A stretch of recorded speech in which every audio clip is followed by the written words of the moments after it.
As-tu déjà pensé qu'un bourreau pouvait devenir un témoin de la gloire de Dieu? Et si je te disais que l'un des tout premiers à reconnaître Jésus comme Fils de Dieu n'était ni un apôtre, ni un prêtre, ni même un disciple, mais un soldat romain chargé de le crucifier? Oui, c'est choquant. Mais c'est aussi une des révélations les plus puissantes et oubliées de la Bible. Ce centurion romain, témoin de la mort de Jésus, fut foudroyé par une révélation divine si intense qu'elle bouleversa son âme à jamais. Dans cette vidéo, tu vas découvrir comment un homme ordinaire, issu du système païen, endurci par la guerre, a été saisi en plein cœur par le mystère de la... Nous allons revivre chaque moment de cette crucifixion à travers ses yeux, des ténèbres surnaturelles au tremblement de terre, du cri de Jésus au voile du temple déchiré. Et surtout, nous allons plonger dans cette conversion spirituelle discrète, mais bouleversante, une transformation intérieure silencieuse, qui nous interpelle tous aujourd'hui. Tu crois peut-être que tu es trop loin, trop perdu, trop brisé pour être touché par Dieu. Mais si Dieu a atteint un soldat qui portait les clous, pourquoi ne t'atteindrait-il pas toi aussi? Ce que tu vas entendre aujourd'hui peut réveiller quelque chose que tu croyais mort en toi. La foi, la lumière, le pardon. Alors reste bien jusqu'à la fin, car chaque minute de cette vidéo est une clé spirituelle, un message caché qui pourrait bien changer ta manière de voir la croix à jamais. Et avant de commencer, je te le dis avec le cœur, beaucoup de ceux qui regardent nos vidéos ne sont pas encore abonnés à la chaîne. Si tu aimes ce genre de contenu profond, mystérieux et spirituel, abonne-toi maintenant, active la cloche pour ne rien manquer et rejoins cette communauté en pleine croissance. On est là pour te nourrir spirituellement, chaque jour. Alors, respire un grand coup, ouvre ton cœur et entre avec moi dans l'une des scènes les plus bouleversantes du Nouveau Testament. Tu n'en sortiras pas indemne. Il n'était pas un prophète, ni un disciple, ni un homme de foi. Il portait l'uniforme du pouvoir oppresseur. Il parlait la langue de César et obéissait aux ordres sans discuter. Ce soldat romain, ce centurion romain, n'avait sans doute jamais imaginé qu'un jour, sa propre âme serait secouée aux pieds d'un condamné. Mais c'est justement là que commence l'ironie divine. Au cœur même de la crucifixion, l'un des moments les plus sombres de l'humanité, une révélation divine était sur le point de naître dans un cœur apparemment inaccessible. Ce centurion n'était pas là par hasard. Il avait vu des dizaines d'hommes mourir, des supplications, du sang. Cela ne le touchait plus. Il était blindé par les horreurs de la guerre, par les ordres, par la discipline. Mais ce jour-là, devant le sacrifice de Jésus, quelque chose changea subtilement. Le centurion avait reçu pour mission de superviser l'exécution. Ce rôle exigeait de la froideur, une neutralité impitoyable. Il ne fallait pas s'attacher aux condamnés. Pourtant, dès les premières heures, l'atmosphère lui parut étrange. Il y avait un poids dans l'air, une tension invisible. Les regards, les murmures, les pleurs, et surtout, le silence de cet homme crucifié entre deux brigands. Pas de hurlements, pas de malédictions, juste une paix qui dérangeait. Le centurion n'était pas habitué à ça. Chaque fois qu'il croisait le regard de Jésus, il sentait que quelque chose de plus grand était en jeu. Il ne pouvait pas encore nommer ce qu'il ressentait, mais son âme commençait à vaciller. La bataille spirituelle s'intensifiait dans le secret de son cœur. On pourrait croire que les soldats étaient insensibles. Pourtant, derrière l'armure, il y a une conscience. Et parfois, un simple geste, un mot, un regard suffit pour fissurer le mur. Le centurion entendit les accusations, vit les coups, les crachats, et pas une plainte, juste un regard de pardon. C'était déconcertant. Il comprenait maintenant que cette crucifixion n'était pas comme les autres. Le peuple parlait de signes, de miracles. Les disciples parlaient du Fils de Dieu. Le centurion, lui, n'était pas sûr de ce qu'il croyait. Mais il savait, au fond, que ce n'était pas un homme ordinaire. Cette intuition, cette foi inattendue, commençait à germer malgré lui. Il observait, il analysait, il attendait. Chaque minute était une confrontation entre la logique militaire et une révélation divine en train de naître. Et dans cette tension, il devenait, sans le savoir, le témoin privilégié d'un mystère de la croix qui allait traverser les siècles. Ce n'était pas un hasard s'il était là. Dieu, dans sa souveraineté, choisit parfois les cœurs les plus endurcis pour y déposer la grâce salvatrice. Et souvent, c'est dans la proximité du sang versé, dans le tumulte des cris et des larmes, que naît la conversion spirituelle. Ce témoignage biblique, bien que discret, est l'un des plus puissants, celui d'un bourreau confronté à l'innocence divine. Alors, quand on pense que certains sont trop loin de Dieu, pensons à ce soldat romain, lui qui représentait l'Empire, lui qui servait le glaive, lui qui avait probablement vu des milliers mourir. C'est lui que le ciel avait choisi pour entendre le cri de Jésus et être transformé. C'est lui que la miséricorde de Dieu allait effleurer. Le cheminement commençait doucement. Une fissure dans la cuirasse, un soupçon dans la pensée, une larme peut-être contenue. Il ne le savait pas encore, mais cette journée, marquée par la mort de Jésus, serait le commencement d'une lente repentance. Une histoire bouleversante de lumière dans les ténèbres. Et justement, ces ténèbres surnaturelles ne tarderaient pas à couvrir la terre. Midi, l'heure où le soleil brille le plus fort. Et pourtant, ce jour-là, le ciel se recouvrit d'un manteau noir, une obscurité soudaine, profonde, inhabituelle. Les évangiles rapportent que, de midi jusqu'à 3 heures de l'après-midi, la lumière du monde s'éclipsa.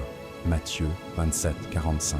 Ce ne fut pas une éclipse ordinaire, mais un phénomène bouleversant. Une ténèbre surnaturelle qui enveloppait tout Jérusalem. Ce soldat romain, ce centurion romain si habitué au tumulte des exécutions publiques, leva les yeux, troublé. Il n'avait jamais vu ça. Même ses compagnons, d'habitude si moqueurs, restaient en silencieux. Le vent se mit à souffler plus froid, comme si la nature elle-même portait le deuil de la mort de Jésus. Et dans cette obscurité, ce n'est pas seulement la terre qui tremblait, c'est aussi l'âme du centurion qui s'effrit. Il se mit à observer tout avec une intensité nouvelle. Les moqueries s'étaient tues, le silence était devenu pesant, comme si le ciel retenait son souffle. Ce témoin biblique, bien qu'improbable, vivait une bataille spirituelle qu'aucun glaive ne pouvait trancher. La révélation divine ne s'imposait pas comme un éclair, mais s'insinuait lentement, comme un soupçon dans l'esprit. La lumière s'était retirée du monde extérieur, pour mieux allumer une étincelle dans l'obscurité intérieure du centurion. Ce qu'il voyait le bouleversait, mais ce qu'il sentait le hantait encore plus. Ce soldat romain, qui avait assisté à d'innombrables crucifixions, sentait que celle-ci portait un poids spirituel. Il ne comprenait pas encore la profondeur du mystère de la croix, mais il savait que ce n'était pas juste une exécution, c'était un acte sacré. Un sacrifice de Jésus qui bouleversait non seulement les lois humaines, mais aussi l'ordre de la création. Les oiseaux s'étaient tus. Le temple, au loin, paraissait frémir. Même les pierres semblaient pleurer. Tout cela formait un langage que l'âme reconnaît, même quand l'esprit ne peut pas encore le traduire. Et c'est là que la foi inattendue fait son chemin. C'est dans ces moments où la raison échoue que le cœur s'ouvre. Le centurion, formé à la guerre, forgé par le pouvoir et la discipline, ne pouvait plus ignorer l'évidence. Il y avait quelque chose de céleste dans cette obscurité. Elle n'annonçait pas seulement une fin, mais un commencement. Il commençait à entrevoir, à tâtons, le pardon divin, la grâce salvatrice, même si aucun mot ne pouvait encore sortir de sa bouche. Cette obscurité n'était pas une punition, mais une invitation, un voile qui recouvrait les cœurs pour mieux les réveiller. Et tandis que l'ombre couvrait la vie, l'ombre se dissipait lentement dans l'âme du centurion. Il était encore debout, encore silencieux, mais il n'était plus le même. Quelque chose s'était brisé, ou peut-être quelque chose venait de naître. Et c'est dans ce climat de tension, de silence et d'attente que se produisit l'événement qui allait tout basculer, le cri de Jésus. Il y a des mots qu'on n'oublie jamais, des voix qui résonnent bien au-delà de l'instant. Et ce jour-là, au sommet du Golgotha, ce ne fut pas le vacarme des foules, ni le grincement des clous qui marqua le cœur du soldat romain, mais un cri, un seul, un cri d'une puissance bouleversante, plus fort que toutes les armes. Père, entre tes mains, je remets mon esprit. Luc 23, 46. Ce n'était pas un hurlement de douleur, mais un acte de confiance absolue. Le cri de Jésus traversa les ténèbres surnaturelles, comme une lumière tranchante. Et dans le silence de l'après-midi, ce cri s'imprima dans l'âme du centurion romain comme une lame dans la pierre. Le centurion, qui se tenait droit face à la croix, sentit ses jambes faiblir. Il ne comprenait pas pourquoi ses yeux se remplissèrent de larmes. Ce n'était pas un cri de peur, ni de défaite, mais un cri de victoire, une offrande, un abandon volontaire. Cela le désarma. Lui qui était formé à résister à toute émotion sur le champ de bataille, se retrouva soudainement vulnérable. Ce témoignage biblique prenait un tournant sacré. Il venait de voir un homme mourir. Oui, mais plus encore, il venait de voir un homme mourir en paix, avec une autorité divine. Le sacrifice de Jésus devenait pour lui une énigme sacrée. Et ce cri, loin d'être une fin, était le commencement d'une conversion spirituelle encore silencieuse. La bataille spirituelle faisait rage en lui. Une partie de son esprit refusait de céder. Après tout, il était un soldat romain, fidèle au culte de l'empereur, habitué aux dieux païens, sceptique face aux émotions. Mais une autre partie de lui, plus profonde, entendait dans ce cri de Jésus un appel personnel. Il n'était plus simplement spectateur. Il se sentait interpellé, comme si le ciel, par cette voix mourante, lui disait « Toi aussi, tu es concerné ». Il avait assisté à une crucifixion, Mais dans son âme, c'était un autre clou qui venait d'être enfoncé. La révélation divine n'était plus une impression, elle devenait conviction. Il faut du courage pour écouter ce genre de cri, non avec les oreilles, mais avec le cœur. Ce cri, c'était l'écho de l'amour parfait, du pardon divin offert à ceux qui ne le méritent pas, à ceux qui, comme ce centurion, faisaient partie du système qui avait mis à mort l'innocent. Et pourtant, même pour lui, la miséricorde de Dieu se tendait comme une main invisible. C'est cela, la puissance du mystère de la croix. Il ne choisit pas les justes, il vient chercher les perdus, les durs, les indifférents. Et parfois, c'est au pied de la croix qu'on entend enfin l'appel qu'on a refusé toute une vie. Ce cri, c'était la clé. Et dans l'âme du centurion, une serrure venait de céder. Il n'avait pas encore prononcé de mots, mais le tumulte intérieur parlait déjà. Chaque battement de son cœur était une prière muette. Chaque souffle était chargé de sens. Et alors que les derniers échos du cri de Jésus s'évanouissaient dans les ténèbres surnaturelles, un tremblement inattendu s'approchait. Pas seulement dans la terre, mais dans les fondations de son être. Car au même instant, un tremblement de terre éclata, et un événement encore plus extraordinaire se produisit au cœur même du temple. Tout se passa en quelques secondes. Un grondement, une vibration venue des profondeurs, et soudain, la terre se mit à trembler. Pas une simple secousse passagère, mais un tremblement de terre chargé de mystère et de puissance. Les rochers se fendaient, les tombes s'ouvraient, et les cœurs aussi. Le centurion romain, déjà ébranlé par le cri de Jésus, fut saisi d'effroi. Ce n'était pas une coïncidence, pas un hasard. Ce phénomène surnaturel accompagnait la mort de Jésus comme un sceau du ciel. L'invisible se rendait visible. Ce soldat romain, ancré dans le rationnel, se retrouvait submergé par l'évidence d'une révélation divine en cours. Mais le plus impressionnant n'était pas visible du lieu de l'exécution. Au cœur du temple, là où seuls les prêtres avaient accès, un autre miracle venait de se produire. Le voile du temple, ce rideau épais qui séparait le lieu saint du lieu très saint, fut déchiré de haut en bas. Matthieu 27, 51. Ce n'était pas un accident, c'était un signe, une déclaration céleste. Dieu ouvrait l'accès à sa présence. La barrière entre le sacré et le profane venait d'être abattue par le sacrifice de Jésus. Et bien que le centurion ne l'ait pas vu de ses propres yeux, son âme en ressentit l'écho. L'univers spirituel entrait en collision avec le monde physique. Ce témoignage biblique, encore une fois, soulignait la grandeur du moment.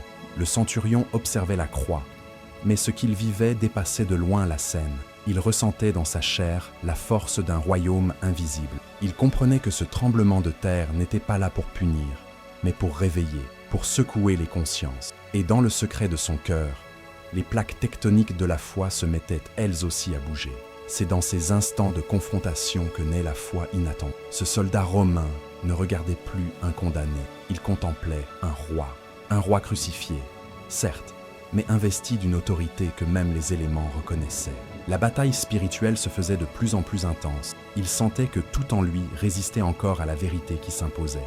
Mais le ciel ne recule pas devant un cœur dur. La miséricorde de Dieu frappe aux portes, même quand celles-ci sont gardées par l'orgueil, la tradition ou la peur. Et dans ce tumulte, il comprit, s'il ne se rendait pas maintenant, il passerait à côté d'une grâce salvatrice que peu reçoivent avec lucidité. Le mystère de la croix n'était plus une idée abstraite, c'était une réalité tangible, une force vivante qui bouleversait le cosmos et pénétrait l'âme. Une conversion spirituelle silencieuse, mais irréversible, était en cours. Et alors que les roches tombaient encore, que les cris des témoins se mêlaient à ceux des oiseaux en fuite, le centurion resta immobile, figé, bouleversé. Il savait que quelque chose d'énorme venait de se produire, non seulement autour de lui, mais en lui. Il ne pouvait plus nier, il ne pouvait plus fuir. Et ce fut là, au milieu du chaos, que ses lèvres murmurèrent enfin ce que son cœur savait depuis quelques instants. Vraiment, cet homme était le Fils de Dieu. Il n'existe pas de plus grande confession que celle qui jaillit d'un cœur brisé par la vérité. Et ce jour-là, au pied de la croix, ces mots résonnèrent avec une force inouïe. Vraiment, cet homme était le Fils de Dieu. Marc 15, 39. Ce n'était pas une simple déclaration, c'était un cri de l'âme, une reconnaissance publique, un aveu arraché à l'orgueil d'un soldat romain, forgé dans le scepticisme et la discipline de l'Empire. Ce centurion romain, placé là pour superviser la crucifixion, venait de faire une conversion spirituelle silencieuse, mais puissante. Il venait d'identifier, dans le condamné ensanglanté, la présence vivante du... Ce moment est un tournant théologique. Ce ne sont pas les disciples, ni les prêtres, ni les pharisiens qui prononcent ces paroles. C'est l'homme que l'on aurait le moins attendu. Celui qui portait l'armure de Rome, qui représentait la force de César. Et pourtant, c'est lui qui brise le silence, frappé par les signes, les ténèbres surnaturelles, le tremblement de terre, le cri de Jésus, le sacrifice de Jésus. Il avait tout vu, tout entendu, et maintenant, il croyait. Cette phrase, aussi simple soit-elle, était une victoire sur l'invisible, un acte de foi né dans un cœur étranger, devenu familier de la vérité. Il faut comprendre la portée de ces mots dans leur contexte. Dans l'Empire romain, seuls les empereurs étaient appelés fils de Dieu. En déclarant que Jésus est le Fils de Dieu, le centurion faisait un acte de subversion spirituelle. Il rejetait l'idéologie impériale et embrassait une vérité céleste. C'est la preuve que la révélation divine ne suit pas nos logiques humaines. Elle renverse les puissants, elle élève les humbles, elle frappe là où on l'attend le moins. Ce témoignage biblique, court mais bouleversant, traverse les siècles pour rappeler que même les bourreaux peuvent devenir témoins, même les exécuteurs peuvent devenir croyants. Cette parole n'était pas seulement un constat, mais une repentance, un acte de reconnaissance, une demande muette de pardon divin. Et dans ce moment sacré, on peut imaginer le ciel s'ouvrir en silence, accueillant ce cœur ému. Il n'y eut pas de voix venant des nuées, mais la miséricorde de Dieu était là, palpable, offerte, vivante. C'est là le mystère de la croix. Plus qu'un instrument de torture, elle devient un autel de rédemption, même pour ceux qui portent les clous. Le centurion, en déclarant Jésus comme Fils de Dieu, entrait dans la promesse. Il passait des ténèbres à la lumière. Et toi, qui écoutes cette histoire, comprends bien ceci. Ce que ce centurion a vu, tu peux le voir par la foi. Ce qu'il a senti, tu peux le vivre dans ton cœur. Si un soldat romain, témoin de la mort de Jésus, a pu confesser sa divinité, alors personne n'est trop loin. Il suffit d'un regard, d'un cri, d'une confession sincère. Et c'est ainsi que commence le miracle. Car après une parole de foi, vient toujours une transformation. Et cette transformation, le centurion allait peut-être la vivre loin des regards, mais sous les yeux bienveillants du ciel. Le récit biblique ne nous dit rien de plus sur le centurion romain après sa déclaration. Il disparaît des pages sacrées aussi soudainement qu'il y était. Mais cette absence n'est pas un oubli, elle est un mystère, car Dieu travaille souvent dans le silence. Ce soldat romain, qui avait veillé à la crucifixion, n'était plus le même homme. Il avait vu les ténèbres surnaturelles, ressenti le tremblement de terre, entendu le cri de Jésus et reconnu le Fils de Dieu. C'est dans ce creuset d'événements surnaturels qu'une conversion spirituelle commença à naître, non pas dans le bruit d'un miracle public, mais dans l'intimité d'un cœur bouleversé. Certains écrits chrétiens anciens évoquent le nom de Longin, un centurion qui aurait quitté l'armée et consacré sa vie à proclamer l'Évangile. Était-ce lui? On ne sait pas. Et pourtant, ce silence biblique laisse place à l'imaginaire sacré. Peut-être est-ce volontaire pour nous rappeler que la vraie foi ne cherche pas les projecteurs.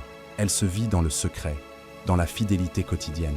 Ce témoignage biblique discret est peut-être l'un des plus puissants, précisément parce qu'il incarne ce que beaucoup de croyants vivent, une foi qui commence dans l'ombre, nourrie par une révélation divine, enracinée dans une expérience personnelle du mystère de la croix. Ce centurion, qui autrefois maniait l'épée, portait désormais autre chose. Il portait un fardeau invisible, mais glorieux, celui d'avoir été témoin du sacrifice de Jésus. Et ce fardeau, loin de l'écraser, l'élevait. Il ne pouvait plus retourner à une vie normale. Le regard qu'il avait croisé sur la croix ne le laisserait plus jamais en paix.